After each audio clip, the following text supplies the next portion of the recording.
Eu queria só reforçar o convite para você que está ouvindo o programa. Estou vendo bastante gente se manifestando no chat, nas outras redes aqui do programa.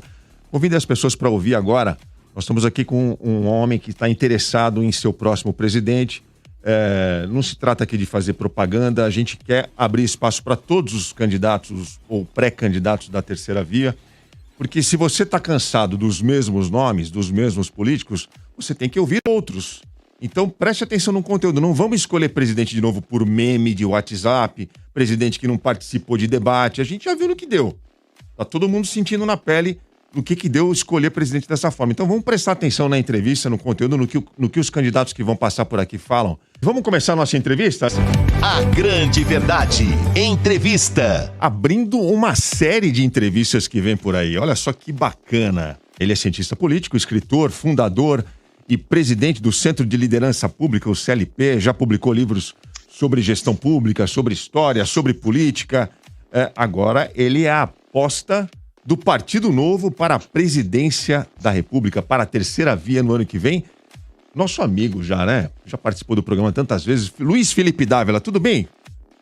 Tá ouvindo a gente? Oi, Aldrin, como vai? Tudo bem? Ouvindo bem? É um prazer estar aqui mais uma vez com vocês. Obrigado, viu, Dávila, por aceitar conversar com a gente aqui. Como eu disse, você está abrindo uma série de entrevistas aí. Na semana que vem a gente vai ter o João Dória aqui, também pré-candidato. No dia 22, Alessandro Vieira. E no dia 6 eu não vou falar ainda. Quero uma confirmação por escrito, porque eu não estou acreditando que ele vai vir. Diz que vem fisicamente aqui na rádio. Depois eu falo quem é que vem dia 6. Mas enfim, é uma série que está vindo. A gente está muito preocupado aí com 2022 e este programa tem dado muito espaço para os candidatos, para os assuntos que envolvem a terceira via. E você, Dávila, você é um cara que está preocupado com isso tanto quanto a gente. Você estava fazendo debates, você promoveu os primeiros debates convidando o Ciro Gomes, o Eduardo Leite, a gente até divulgou aqui, você participou do programa divulgando. O que aconteceu? Você viu o debate, você viu os caras lá no debate e falou, não, esses caras não dá, eu vou me candidatar. Foi isso que aconteceu? Não, Aldrin, não foi assim. A gente continua trabalhando para essa união da terceira via. Eu acho que todo mundo que participa hoje da terceira via tem que ter espírito público para unirmos o Brasil em torno de uma candidatura viável, capaz de derrotar o populismo de direita e esquerda, que foi um verdadeiro desastre para o Brasil, né? Nos deixou já como legado a pior recessão da história do país, o maior recorde de desemprego da nossa história, 20 milhões de brasileiros de volta à miséria, inflação alta, ou seja, é calamitoso o legado deixado por esse populismo de direita e de esquerda. Então nós temos de ter espírito público nessa terceira via para construir uma candidatura capaz de vencer esses extremismos que, além de tudo, além dessa situação dramática, social, econômica, vem esgarçando a democracia do Brasil, vem esgarçando o Estado de Direito, a credibilidade do sistema democrático. Então, nós precisamos ter juízo e espírito público para criar essa terceira via. Mas a minha participação surgiu de duas coisas. Primeiro, um convite do Partido Novo, especificamente para mim. E um convite baseado numa reflexão que eu vinha fazendo com o Eduardo Ribeiro, presidente do partido, e com os demais líderes dessa frente da terceira via, que eu achava que o nosso caminho estava indo para um lado meio, não é errado, mas assim, um lado que estávamos paralisados. O que é paralisado? A política não está conectando com as pessoas. O discurso dos candidatos não está conectando com as pessoas. E se a política não conectar com as pessoas, nós vamos perder a eleição.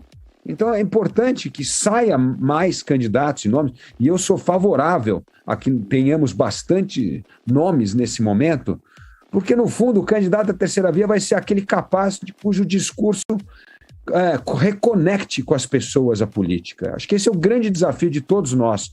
E quem fizer isso, certamente vai ser aquele que apresentou as melhores propostas e, portanto, capaz de unir o centro.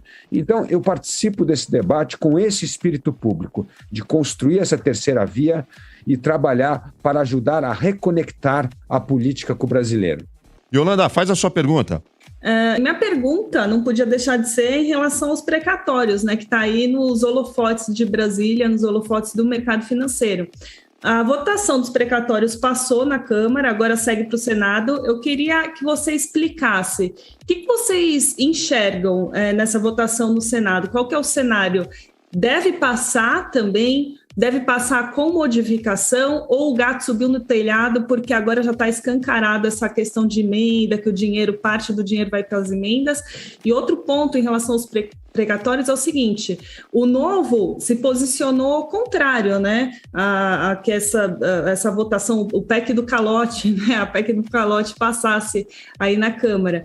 Mas assim como o Novo, o PT se posicionou também contrário por motivos diferentes, porque, enfim, analistas políticos apontam que o PT enxergou ali uma oportunidade de enfraquecer, né, o principal rival ali, que é o Bolsonaro.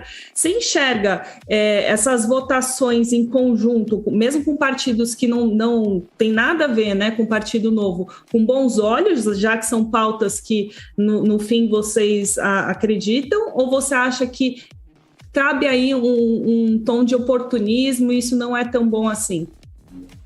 Olha, Yolanda, você tocou no ponto correto. A votação é direcionada uns por princípios, o outro por oportunismo. O PT, evidentemente, por um claro oportunismo, tá certo?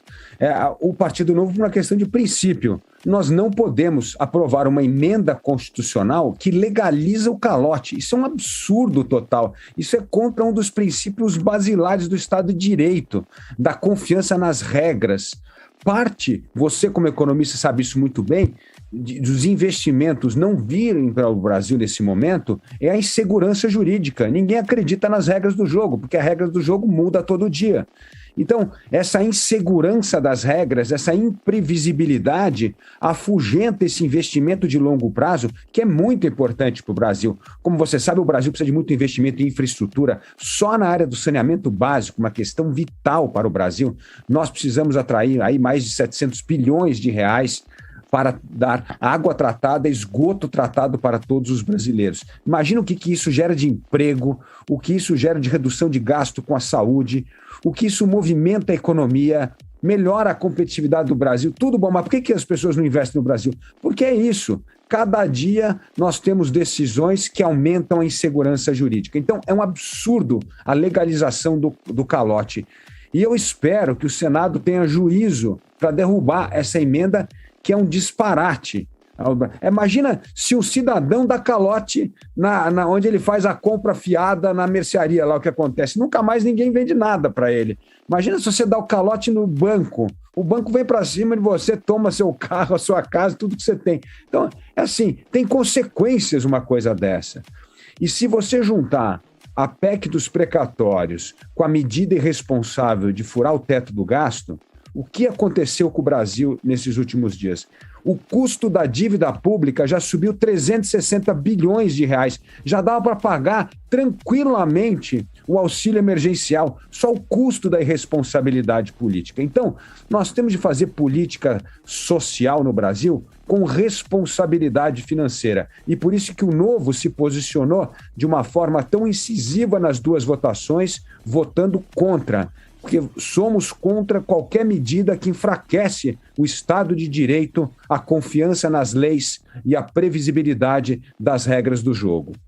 Victor, manda a sua pergunta aí. Eu quero continuar nesse foco do Partido Novo, que é um partido cuja criação e primeiros passos eu acompanhei com especial interesse, com o seu discurso que era apresentado a possíveis filiados. Eu nunca me filiei, mas sempre tive muito próximo de filiados. E de uns anos para cá, principalmente os anos do governo Bolsonaro, a gente vê que o Novo se rachou de uma forma muito profunda, com deputados federais que votam o tempo todo em favor do governo, com brigas internas, puxões de tapete, nomes aventados que caem ou que são derrubados. Enfim, a minha pergunta toda diante disso é a seguinte: diante de um partido que ultimamente parece fazer o papel inverso ou melhor, no espelho do que o PSOL fazia com o PT, se dizia oposição, mas sempre votava junto, como que esse partido, o Novo, vai se portar agora diante das eleições com um possível candidato à presidência, que é você? Como que isso vai ser controlado? Porque não me parece que haja coesão interna no partido. Olha, Vitor, primeiro vamos responder a sua pergunta em duas etapas. Primeiro, essa divisão num partido político é a divisão que está escancarada no Brasil inteiro, tá? Nos partidos, nas famílias, nos negócios. Essa polarização política esgarçou as relações, o entendimento. Então, eu acho que isso foi uma coisa muito ruim para todos. E o que nós estamos fazendo, o que a minha pré-candidatura está ajudando a fazer, a direção do partido, sob a liderança do presidente Eduardo Ribeiro, é apaziguar o partido, é reunir o partido, unir o partido novamente, né? E eu acho que mudou muito já nas últimas 3 semanas esse espírito de união dentro do partido. Agora, quanto à questão bolsonarista ou não, eu tendo a discordar de você, pelo seguinte, olhem a votação. Eu sempre falo assim, vamos olhar para os fatos. Olhem as votações do Novo. Olha, exceto uma bobagem que foi a votação do voto impresso, qual foi a medida que o Partido Novo votou com a agenda bolsonarista contra o Brasil? Nenhuma. Assim, ontem mesmo, como estávamos falando aqui com a Yolanda, votamos contra a PEC dos precatórios, votamos a favor de uma pauta do Brasil. Por exemplo, a aprovação do marco do saneamento básico, do marco das startups, do governo digital, da reforma da Previdência. Essas são pautas do Brasil. Não podemos votar as pautas do Brasil e dizer que estamos votando com a pauta bolsonarista.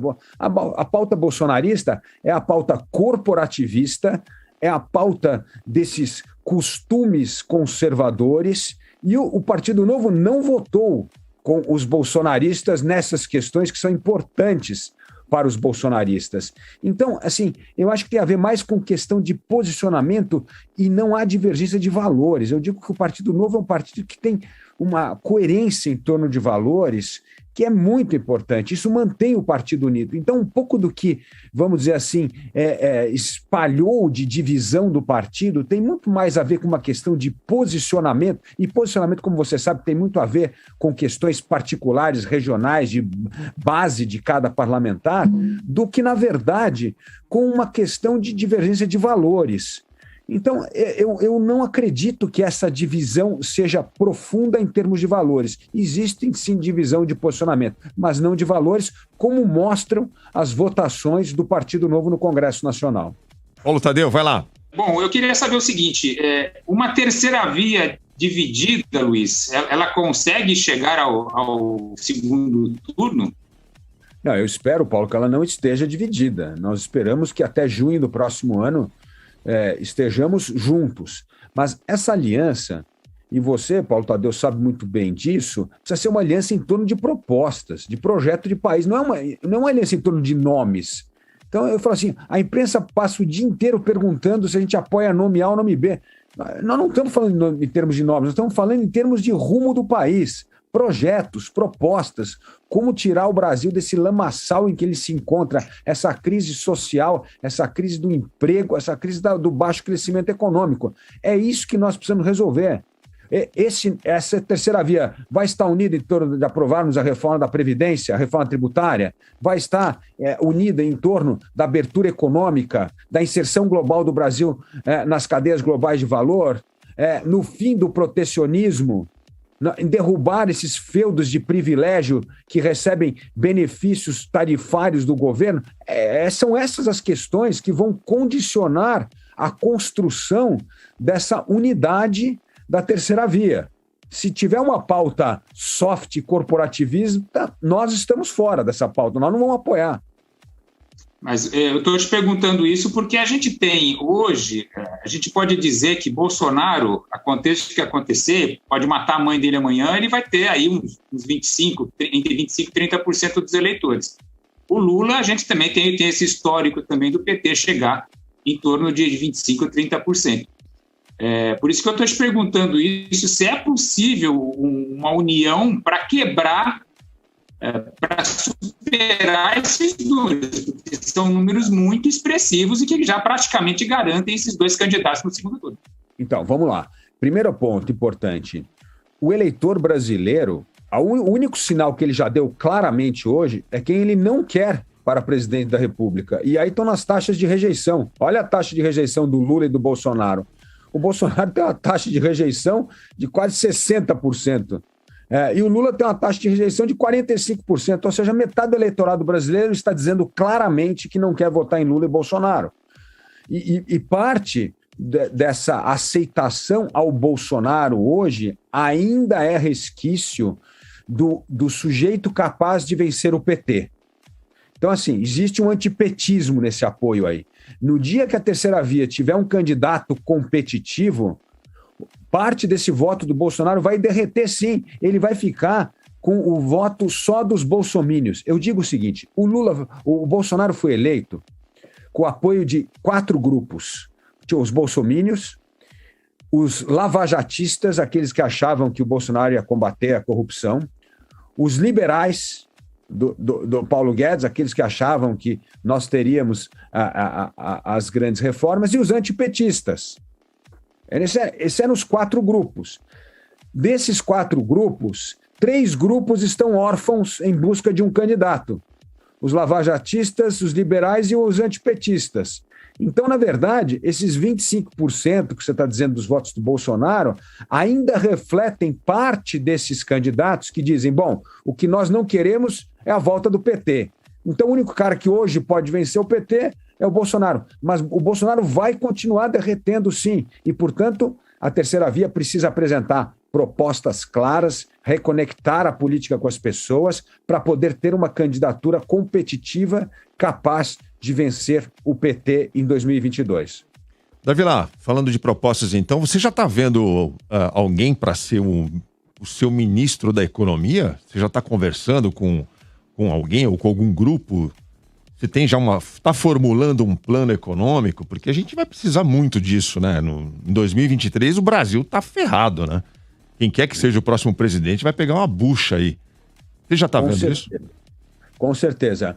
Nesse momento, o que nós estamos fazendo é conversando com vários economistas. E o importante hoje é que grande parte desses economistas estão dizendo que estão preparando propostas para os candidatos da terceira via. Inclusive, assim, um cardápio meio comum para todos, né? É uma atitude muito, eu acho, muito patriótica. Assim. Ao invés de eu escolher o meu favorito, não, nós queremos apresentar propostas para o candidato capaz de colocar o Brasil no caminho certo, no rumo certo. Então, eu sinto hoje que venho conversando com vários deles. Eu converso com o Pastor, eu converso com o Pércio, eu converso com o Gustavo Franco, enfim, com vários deles, com o Baixa, enfim, conversa, precisa conversar mesmo, é hora de conversar com as pessoas. Mas, assim, não tem uma pessoa que está fazendo o programa, porque nesse momento, o que nós estamos fazendo hoje é reunindo as melhores propostas, estudando essas propostas para começar a montar o programa de governo. E por isso que eu digo que esse é o momento de apresentarmos os nomes. Num segundo momento, que eu acho que vai começar agora a partir de dezembro, que nós vamos ter algumas candidaturas definidas, como a do Moro, que foi definida ontem, a do próprio PSDB, que termina no processo da prévia aí no final de novembro. Aí você vai ter os nomes colocados. Uma vez os nomes colocados, nós temos de passar para a discussão das propostas, que eu diria que é um prazo aí de dezembro a abril. Em abril, temos a data da desincompatibilização. Aí nós precisamos começar a ver quais são os candidatos que estão despontando melhor para quando chegar junho, nós consigamos sentar à mesa e negociar esse apoio a um candidato da terceira via capaz de enfrentar esse populismo de esquerda e de direita. Então, acho que esse é o cronograma de ação daqui para frente. Você é um cara preparadíssimo, né? A gente que acompanha aí a sua história já há algum tempo, você é cientista político, você estudou na França, fez mestrado em Harvard, foi responsável por 2 espetaculares revistas que infelizmente não tem mais aqui no Brasil, que é a revista Bravo, a revista República, eu comprava todas. A gente sabe, então, a gente sente que você é um cara preparado, que você tem resposta. Olha o gabarito dele ali atrás, Aldrin, olha quantos livros. Mas uma coisa é a gente perceber isso, né, Yolanda? A minha pergunta é como é que você vai fazer para a tia do café, para o Zé das Couve, para o motorista de ônibus entender que você é uma opção viável, sim, para presidir o Brasil? Olha, Aldrin, o que eu vou fazer é o que todo político deveria fazer. Uns não podem fazer, o Lula e o Bolsonaro não pode fazer porque vivem em cercadinho, né? Então, cercadinhos não pode andar na rua, não pode pegar um avião comercial, não pode sair porque fica com medo de encarar o povo na rua, né? Então, a gente pode. Então, graças a Deus, eu vou fazer isso. Eu vou fazer, sabe o que o Macron fez na França? O Macron criou um movimento, como você sabe, chamado Em Marcha. E o que o Em Marcha fazia? Andava pelo país ouvindo as pessoas. É exatamente o que eu vou fazer. A única forma de traduzir o nosso conhecimento numa linguagem acessível às pessoas é conversando com as pessoas, é entendendo suas dores, aspirações, valores e moldando esse discurso. Porque o que nós temos de fazer hoje, por exemplo, eu digo o seguinte, nós precisamos construir um Brasil para os empreendedores. Muitas pessoas são empreendedoras e elas não sabem que elas são empreendedoras. Nós temos que explicar para elas que ela é empreendedora. Do cara que está ali com a sua carrocinha catando papelão, ele é tão empreendedor quanto um garoto da parte de tecnologia. Os dois têm que pensar em mercado, em preço, quanto que eles podem pagar num negócio, onde que eles têm que vender, para quem que eles têm que entregar. Então, assim, nós precisamos decodificar esse arcabouço que nós sempre discutimos aqui das ideias liberais para o dia a dia das pessoas. Esse é o grande desafio. E eu acho que o grande desafio é sair da prancheta e do estudo, botar a bota na rua, começar a andar e falar com as pessoas. Não tem outro jeito. E eu espero poder fazer isso agora. Já comecei a fazer isso agora em novembro, eu quero fazer isso de novembro a junho do próximo ano. É assim que nós vamos, como eu disse, reconectar o discurso da política com as pessoas. Muito bom. Olha, desejamos sorte a você, viu, Davi Lá? Não é fácil, é um grande desafio. Você tenha muita sorte, conta com a gente aqui. Você sabe que esse espaço aqui está aberto para todo mundo que está interessado em reconstruir o Brasil. Quando você quiser, tá bom? E Muito obrigado. Mande atualizações aí nessa sua jornada. Quando é que acontece a definição do novo? Bom, a pré-candidatura já aconteceu, né? E agora, evidentemente, as candidaturas só são oficializadas nas convenções partidárias em julho do próximo ano. Mas até lá, tem muito trabalho pela frente, escutando esse Brasil, trabalhando nas propostas, apresentando as propostas às pessoas e mantendo esse espírito público vivo, que é construir o consenso em torno da terceira via. Legal. Boa sorte. Luiz Felipe Dávila falou com a gente aqui em A Grande Verdade. Valeu, Dávila. Obrigado a todos. Obrigado a vocês. Um abraço. A Grande Verdade.